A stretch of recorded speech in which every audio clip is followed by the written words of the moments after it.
وہ جہاد جس میں مرد اور عورت برابر سے جہاد اور شہادت کا ثواب پا سکتے ہیں، وہ یہی مالی جہاد ہے۔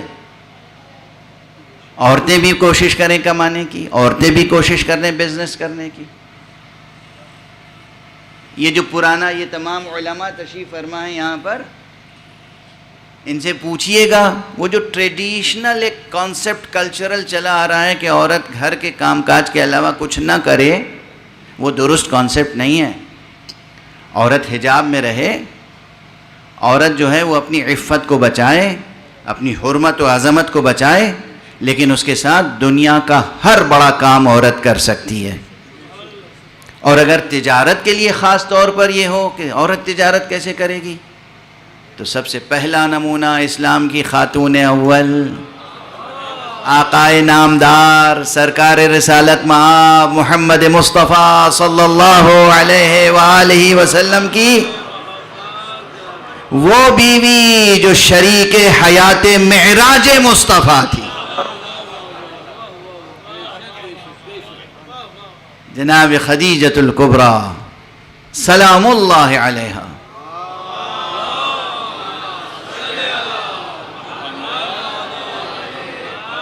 ان کی سیرت سامنے ہے یا نہیں؟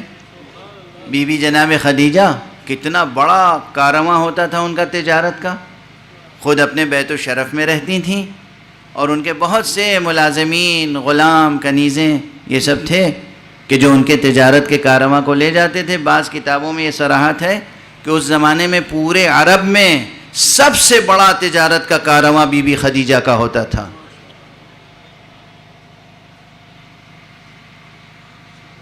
اور پھر یہ اسی بیوی کو شرف حاصل ہوا کہ ان کا مال تجارت لے کر، ان کا مال تجارت لے کر کون گیا تجارت کرنے کے لیے؟ اس کائنات کا سید و سردار، علت تخلیق کون و مکان، صاحب معراج، حضرت امام المرسلین خاتم النبیین محمد مصطفیٰ صلی اللہ علیہ وسلم۔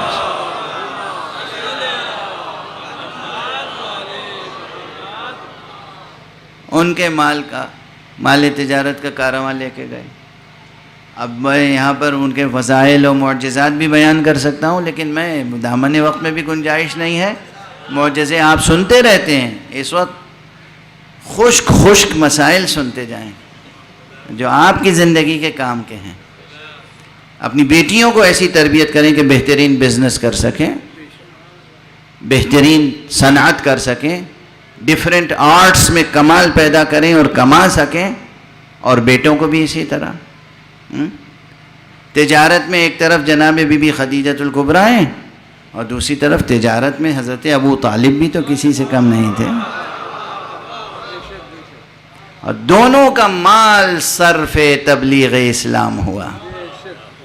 جناب بی بی خدیجۃ الکبریٰ، لوگ تاریخوں میں لکھ گئے ہیں کہ فلاں نے غلام آزاد کرائے اور فلاں نے غلام آزاد کرائے، یہ کوئی نہیں بتاتا کہ تھیلیاں دے کے آزاد کروایا کس نے۔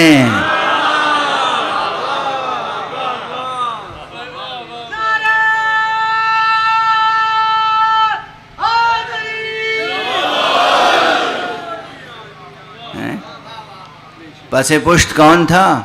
دولت کس کی خرچ ہو رہی تھی؟ یہ دولت خدیجہ تھی، اور یہ دولت ابو طالب تھی کہ جو اس وقت مسلمانوں کے کام آ رہی تھی۔ یہ تھا جہاد، جہاں خون نہیں ٹپک رہا تھا زمین پر، مگر جہاد ہو رہا تھا۔ وَجَاهَدُوا بِأَمْوَالِهِمْ وَأَنفُسِهِمْ فِي سَبِيلِ اللَّهِ، اللہ کی راہ میں مال سے جہاد کرتے ہیں، اللہ کی راہ میں اپنے نفس سے جہاد کرتے ہیں۔ اور آخری فقرہ پھر یہ جو میں آج کہہ رہا ہوں، شروع سے آخر تک بار بار سچا مومن، سچا مومن، پکا مومن، سچا مومن، وہ آخری فقرہ ہے۔ اولئک هم الصادقون، جو یہ ہیں کہ اللہ پر ایمان لاتے ہیں، رسول پہ ایمان لاتے ہیں، پھر کسی شک و شبہ میں مبتلا نہیں ہوتے، اور اپنے مال سے جہاد کرتے ہیں، اپنے نفس سے، اپنی جانوں سے جہاد کرتے ہیں، وہی وہ ہیں جو سچے ہیں۔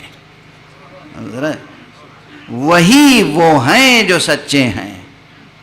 اب اگر کہیں بھی کسی کے یہاں یہ پتہ چل جائے کہ وہاں رسول کے یا اللہ کے حکم پر عمل کرنے کا جذبہ مخلصانہ نہیں تھا تو آپ اسے کچھ بھی کہہ سکتے ہیں، نہ صادق کہہ سکتے ہیں، نہ اس سلسلے میں کوئی مبالغے کا اور صیغہ استعمال کر سکتے ہیں۔ صلوات پڑھ دیجئے محمد و آلہ محمد۔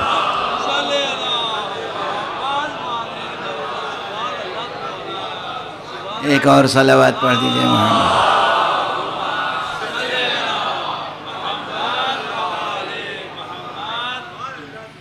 سچے مومن کی شان یہ ہے کہ اس میں شک و شبہ نہ ہو اور جہاد کا مکمل جذبہ ہو، نہ شک و شبہ ہو اور نہ بزدلی ہو، شجاعت ہو، شکیبائی ہو، صبر ہو اور جاں فشانی کا جذبہ ہو، جان نثاری کا جذبہ ہو۔ اور بس وقت گزر گیا، میرا خیال ہے اتنا درس کافی ہے اور میری صحت مزمحل ہے، تو بہرحال ایک صلوات پڑھ دیں محمد و آلہ۔